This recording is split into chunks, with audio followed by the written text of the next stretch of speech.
The storm clouds had been building over Mesa Verde, Arizona since dawn, turning the vast desert sky into a canvas of dark gray and purple that stretched endlessly above the red mesas and sagebrush plains. Thunder rumbled in the distance like a freight train crossing the horizon, and the air crackled with the kind of electric tension that made horses nervous and cattle restless. At Mesa Verde Elementary, nestled in a valley just 3 miles from the Copper Canyon Ranch, the morning had started like any other Wednesday in late September. The school, a modest adobe building that had served the rural community for over 40 years, housed 180 students from kindergarten through 8th grade, most of them children from the ranching families that formed the backbone of this corner of the Sonoran Desert. 14-year-old Jake Morrison sat in the back row of Mrs. Patterson's 8th grade science class, his attention split between the lesson on atmospheric pressure and the increasingly dramatic weather display outside the tall windows. Jake was the kind of student teachers remembered, not because he was the smartest or the most outgoing, but because he possessed an unusual combination of quiet intelligence and natural leadership that made his classmates instinctively look to him when situations got complicated. At 6 feet tall with sandy brown hair and serious green eyes, Jake had inherited his father's steady demeanor and his mother's quick thinking. His family had been ranching in Arizona for 3 generations, and he'd grown up understanding that in rural communities, everyone looked out for everyone else, especially when nature decided to flex its muscles in the harsh desert environment. Beside him sat his best friend since 2nd grade, Marcus Chen, a wiry 13-year-old with black hair that perpetually stuck up in the back and an infectious grin that could lighten the mood in any room. Marcus was the son of Dr. Lisa Chen, the county's only large animal veterinarian, and he'd spent countless hours helping his mother with everything from delivering calves to treating injured horses. Where Jake was calm and measured, Marcus was quick and intuitive, reading animal behavior with an instinct that even seasoned ranchers respected. "Mr. Morrison, perhaps you'd like to explain how barometric pressure relates to storm formation." Mrs. Patterson's voice cut through his wandering thoughts. Jake straightened in his chair, his green eyes focusing on the teacher. When warm, moist air rises rapidly and meets cooler air masses, it creates instability in the atmosphere. The dropping barometric pressure we're seeing today indicates that warm air is being displaced by a cold front, which can lead to severe thunderstorms. Mrs. Patterson nodded approvingly. "Excellent. And what happens when that electrical charge in the atmosphere becomes too great to—" Her words were cut off by a brilliant flash of lightning that illuminated the entire classroom, followed immediately by a thunderclap so loud that several students jumped in their seats. The lights flickered, and rain began pelting the windows with increasing intensity. "Well," Mrs. Patterson said with a slight smile, "I think Mother Nature just provided our demonstration." But Jake wasn't smiling. His eyes were fixed on something beyond the rain-streaked windows, something that made his stomach tighten with concern. In the distance, he could see smoke rising from the direction of the Copper Canyon Ranch, and not the controlled smoke of a burn pile, but the dark, chaotic plume that meant something had been struck by lightning. Marcus followed his friend's gaze and felt his own pulse quicken. "The Copper Canyon Ranch," he whispered. "That's where they keep Juan." Juan was a name that carried weight in Mesa Verde. The massive Angus bull, weighing nearly 2,400 pounds, was legendary throughout the county for both his impressive size and his unpredictable temperament. Unlike the gentle giants that some ranchers raised, Juan lived up to his reputation with a personality as volatile as the desert storms that swept across the Arizona plains. He was valuable breeding stock, worth more than most families' annual income, but he was also dangerous, a fact that had been driven home just last month when he'd charged a fence and nearly trampled a ranch hand who'd gotten too close. The storm outside was intensifying, and Jake could see that other students were beginning to notice the smoke in the distance. Whispered conversations started spreading through the classroom as the reality of the situation began to sink in. Principal Robertson's voice crackled over the intercom. "Teachers and students, we're implementing our severe weather protocol. Please move away from windows and prepare for possible lockdown procedures." But Jake's attention was focused on something else entirely. Through the rain and lightning, he could see movement on the county road that ran between the school and the ranch, a dark shape moving with purpose toward the school grounds. His heart sank as he realized what he was looking at. "Marcus," he said urgently, his voice barely above a whisper, "look at the road." Marcus pressed his face to the window, squinting through the rain. When he saw what Jake had spotted, his face went pale. "Oh no, that's Juan. He's heading straight for the school." The lightning strike had obviously damaged the fencing at Copper Canyon Ranch, and the massive bull, already agitated by the storm, had broken free. Now he was making his way down the county road with the single-minded determination of an animal that had been frightened and was looking for familiar territory. Unfortunately, the route he was taking would bring him directly onto the school grounds during lunch recess, when nearly 100 elementary students would be outside playing. Jake's mind raced through the possibilities. The school's emergency protocols were designed for weather events and potential intruders, but nothing in the handbook covered what to do when a 2,400-pound temperamental bull decided to visit during the school day. The teachers would try to get the children inside, but thunder was moving fast and panic had a way of making bad situations worse. "We have to do something," Jake said, his voice steady despite the adrenaline coursing through his veins. Marcus nodded, his usual cheerful demeanor replaced by the same focused intensity his mother displayed when dealing with animal emergencies. "My mom always says that understanding animal behavior is the key to managing dangerous situations. Thunder's scared and disoriented. He's looking for something familiar, something that represents safety." "The school isn't familiar to him," Jake replied, watching the bull's steady progress toward the building. "But we are." It was true. Both boys had spent time at the Copper Canyon Ranch, Jake helping with general ranch work during summers, and Marcus assisting his mother with veterinary calls. Juan knew them, or at least recognized them as non-threatening presences in his world. Mrs. Patterson had noticed the boys' whispered conversation and was moving toward their desks when the emergency alarm began blaring throughout the school. The sound was different from their usual fire drill signal. This was the tornado warning alarm, designed to get everyone into interior rooms and away from windows as quickly as possible. But Jake and Marcus exchanged a look that communicated more than words ever could. They both knew that following standard emergency procedures would likely result in a tragedy when Juan reached the playground.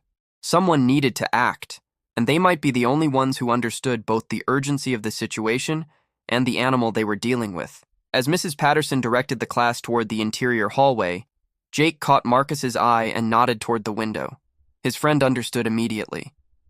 While their classmates filed out of the room in orderly fashion, the two boys slipped toward the back exit, their hearts pounding with the weight of what they were about to attempt. Outside, the desert storm raged with increasing fury, and somewhere in that chaos, a frightened and dangerous animal was heading directly toward a school full of children who had no idea what was coming their way. The desert storm unleashed its fury as Jake Morrison and Marcus Chen slipped out the back exit of Mesa Verde Elementary, their hearts pounding with a mixture of fear and determination. The rain came down in sheets, turning the red Arizona dirt into slippery mud that made every step treacherous. Lightning continued to split the dark sky, followed by thunder that seemed to shake the very foundations of the earth. Through the downpour, they could see Juan making his way steadily toward the school grounds. The massive 2,400-pound bull moved with surprising speed for an animal of his size, his black coat glistening with rain as he navigated the county road with single-minded purpose. His head was lowered, ears pinned back, classic signs of an agitated and potentially dangerous animal. "He's about 10 minutes away from the playground," Jake called to Marcus over the roar of the storm. "Maybe less if he keeps that pace." Marcus nodded grimly, his veterinary training kicking in as he assessed Juan's body language. "He's not just scared, he's disoriented. The lightning probably damaged more than just the fencing. Could have hit close enough to affect his hearing or vision temporarily." Inside the school, they could hear the chaos of emergency protocols being implemented. Teachers were herding students into interior hallways, away from windows and potential danger. But Jake and Marcus knew that the greatest danger wasn't the storm itself. It was the 2,400 pounds of confused and frightened animal heading directly toward a building full of children. "We need to intercept him before he reaches the school property," Jake said, wiping rain from his eyes. "If he gets to the playground area and the kids are still outside..." He didn't need to finish the sentence. Both boys understood the catastrophic potential of the situation. Juan wasn't malicious, but a frightened bull could cause devastating damage simply through his size and panic. "My mom always says that with large animals, especially bulls, you never try to overpower them," Marcus said, having to shout now as the storm intensified. You have to outsmart them, redirect them, give them what they think they want. What does Juan want? Jake asked, watching as the bull continued his relentless approach. Marcus thought for a moment, his mind racing through everything he'd learned about animal behavior from years of accompanying his mother on veterinary calls. Safety. Familiarity. He's looking for something that feels like home. That's when Jake had an idea that was either brilliant or completely insane. The maintenance shed behind the cafeteria. It's got that old red roof, and it's positioned away from the main buildings. From a distance, especially in this storm, it might look similar to the barn structure at Copper Canyon Ranch. Marcus's eyes widened as he grasped the implications. You want to try to lead him there? Jake, that's incredibly dangerous. If he charges, then we'll deal with that when it happens, Jake replied with the kind of calm determination that had made him a natural leader among his peers. But right now, we're the only ones who know Juan well enough to have a chance at managing this situation. The two boys began running across the muddy field that separated the school from the county road, their sneakers slipping and sliding in the red Arizona clay. The storm showed no signs of letting up, and visibility was getting worse by the minute. When they reached the fence line that bordered the school property, they could see Juan more clearly. The massive bull was indeed showing signs of disorientation. His usual confident gait was replaced by a more hesitant, searching movement. His head turned frequently from side to side, as if he was looking for landmarks that would guide him to safety. Juan! Marcus called out, his voice carrying the same calm, authoritative tone his mother used when working with large animals. Easy, boy. We're here. The bull's massive head turned in their direction, and for a moment Jake felt his breath catch. Juan's eyes, usually dark and unreadable, held a wildness that spoke of fear and confusion. But there was also recognition. The animal remembered them, even in his agitated state.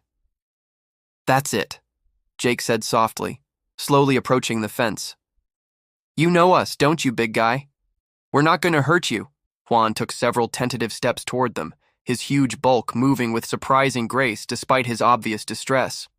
But instead of stopping, he continued toward the fence, and Jake realized with growing alarm that the bull intended to go through rather than around the barrier. He's going to charge the fence, Marcus said, his voice tight with tension. Jake, we need to move. But Jake held his ground, his mind working frantically to find a solution that didn't involve anyone getting hurt. That's when he remembered something his grandfather had taught him years ago about working with cattle. Sometimes the bravest thing you can do is make yourself vulnerable to show an animal that you're not a threat.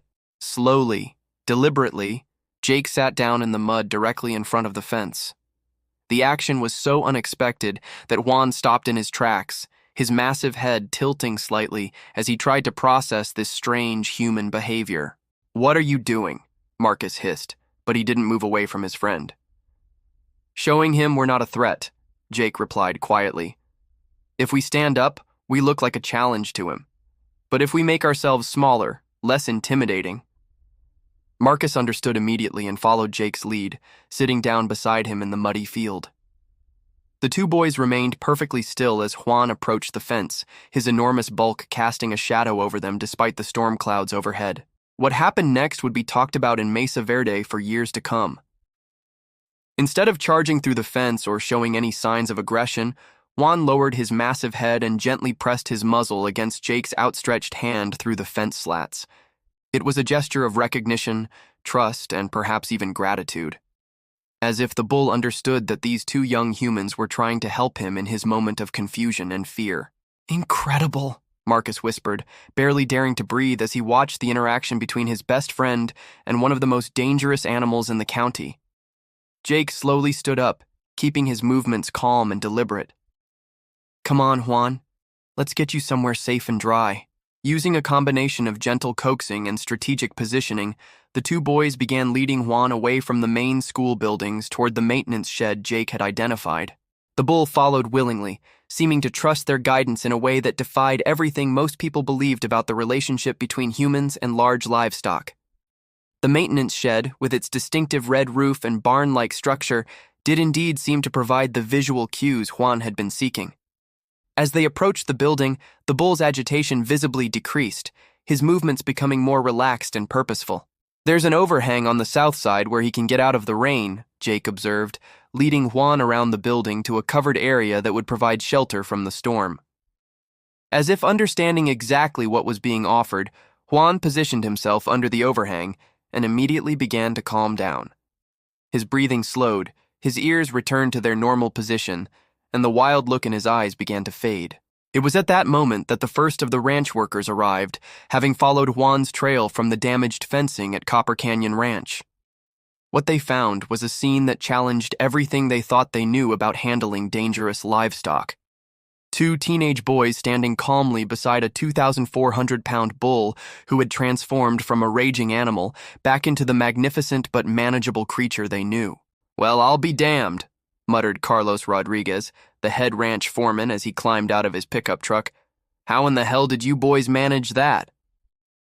If this incredible story of courage, quick thinking, and the remarkable bond between humans and animals has amazed you, please hit that like button and subscribe to our channel for more unbelievable true stories that show what's possible when young people step up to protect their community. Word of what had happened at Mesa Verde Elementary spread through the small Arizona community faster than a wildfire in drought season. By the time the storm had passed and the emergency protocols had been lifted, half the town seemed to know that two 14-year-old boys had somehow managed to safely handle one of the most dangerous bulls in the county. Carlos Rodriguez stood under the maintenance shed overhang, shaking his head in disbelief as he watched Juan contentedly chewing on some hay that Marcus had found in the storage area.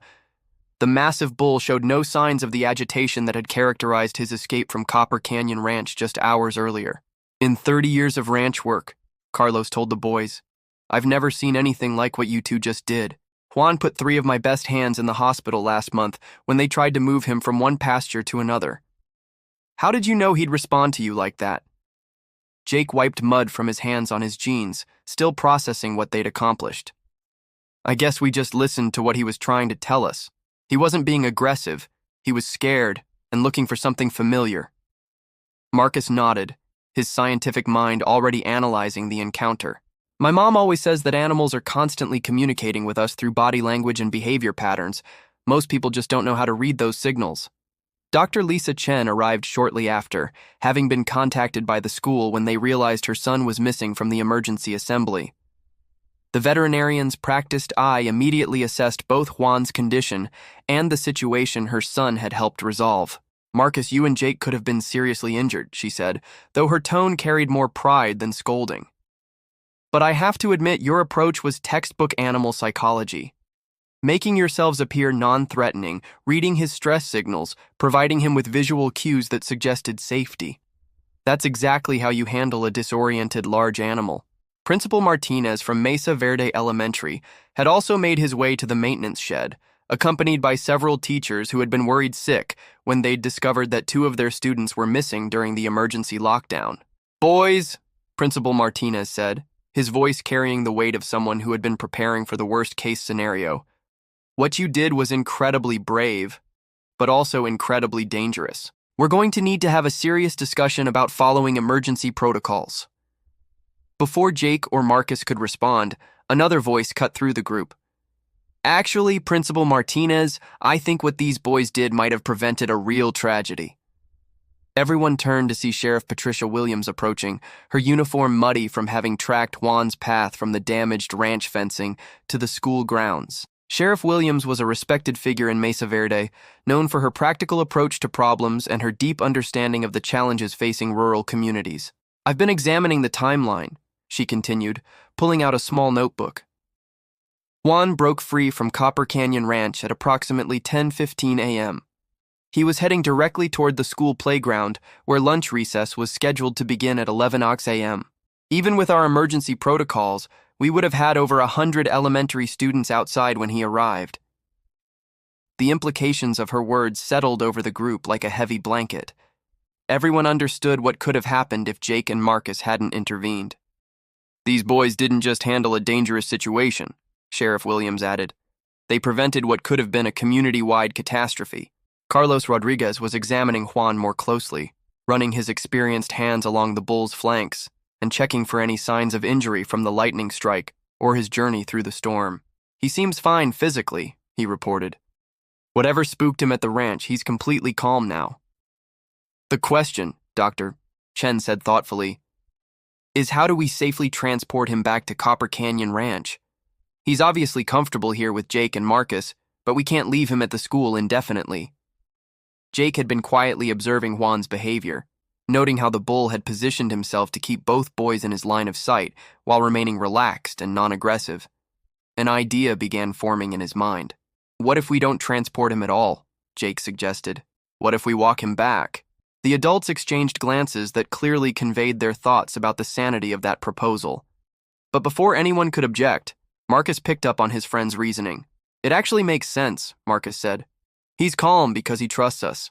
If we try to force him into a trailer or use traditional cattle handling methods, we might just re-trigger his stress response. Dr. Chen considered the proposal with the analytical mind of a veterinarian who had dealt with countless animal behavioral issues. The distance is only about 3 miles and the storm has passed.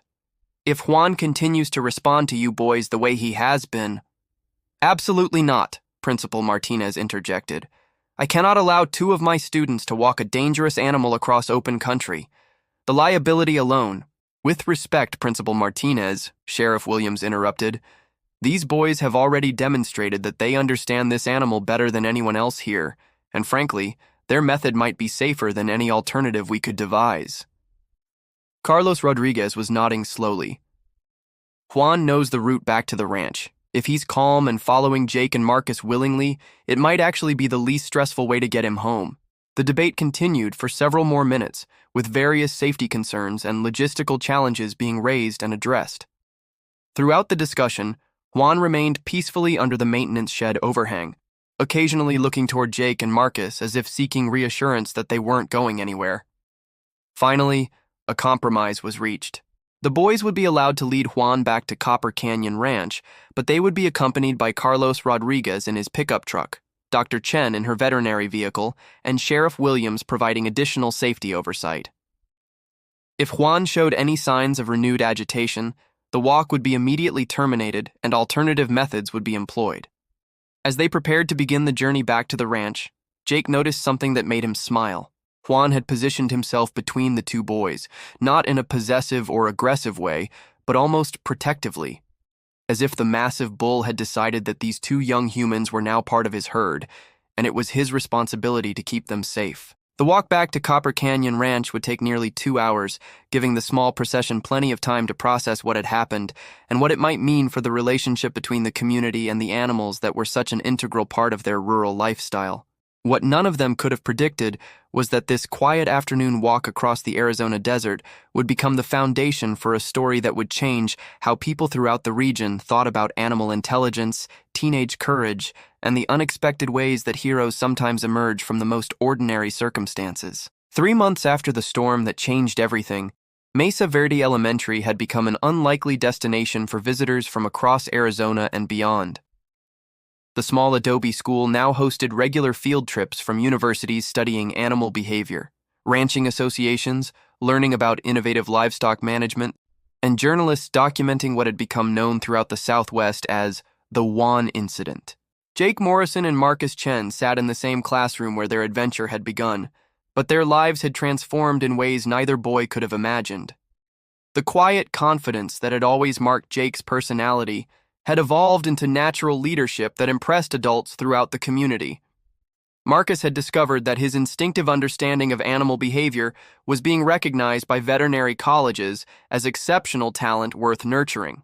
The most remarkable aspect of what Jake and Marcus accomplished, Dr. Rebecca Martinez from Arizona State University told a visiting group of animal behaviorists, wasn't just that they successfully managed a dangerous situation. It's that they demonstrated an intuitive understanding of interspecies communication that many trained professionals struggle to achieve. Dr. Martinez had been studying the boys' approach for weeks, documenting their methods for potential inclusion in veterinary and animal science curricula. Her research had revealed that Jake and Marcus had unconsciously employed advanced techniques usually reserved for experienced animal handlers. At Copper Canyon Ranch, Juan had become something of a celebrity himself. The massive bull's temperament had undergone a remarkable transformation since the storm incident. Where he had once been unpredictable and aggressive, Juan now displayed a calm intelligence that made him easier to handle and more responsive to human direction. It's like he learned something that day, Carlos Rodriguez explained to a group of ranching students who had come to observe Juan. Not just about Jake and Marcus, but about people in general.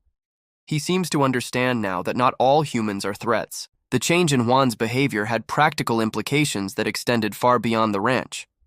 His improved temperament made him safer for breeding operations, increased his value as stud stock, and provided a living example of how understanding animal psychology could transform livestock management practices.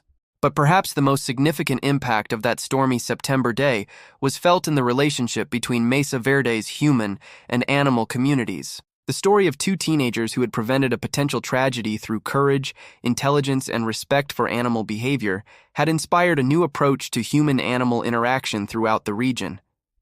Local schools had incorporated animal behavior education into their science curricula, teaching children to read the body language and stress signals that Jake and Marcus had interpreted so successfully. Ranching families began involving their young people more actively in livestock management, recognizing that fresh perspectives could lead to innovative solutions. The Mesa Verde Youth Ranch Safety Program, established in the wake of the incident, had become a model for rural communities across the American Southwest. Young people learned not just traditional ranching skills, but also the animal psychology principles that had made Jake and Marcus's intervention possible. What these boys proved, Sheriff Patricia Williams told a conference of rural law enforcement officers, is that sometimes the best solution to a dangerous situation isn't force or containment. It's understanding and communication. On a warm December afternoon, exactly 3 months after the storm, Jake and Marcus found themselves back at the maintenance shed where their adventure had reached its crucial turning point. Juan was with them, having been brought to the school as part of a demonstration for visiting educators who wanted to see the famous bull and the boys who had tamed him. "Do you think he remembers?" Marcus asked, watching as Juan calmly allowed elementary students to pet his massive head under careful supervision. Jake smiled, observing the gentle way Juan interacted with the children. "I think he remembers everything. But more than that, I think he learned something about trust that changed him permanently. The bull's transformation was evident in every interaction. Where he had once been suspicious and defensive around strangers, Juan now displayed the patient confidence of an animal who understood his place in the world and felt secure in his relationships with humans. Dr.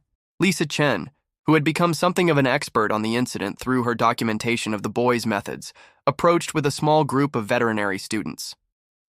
"Jake, Marcus, would you mind demonstrating the positioning technique you used during the initial contact?"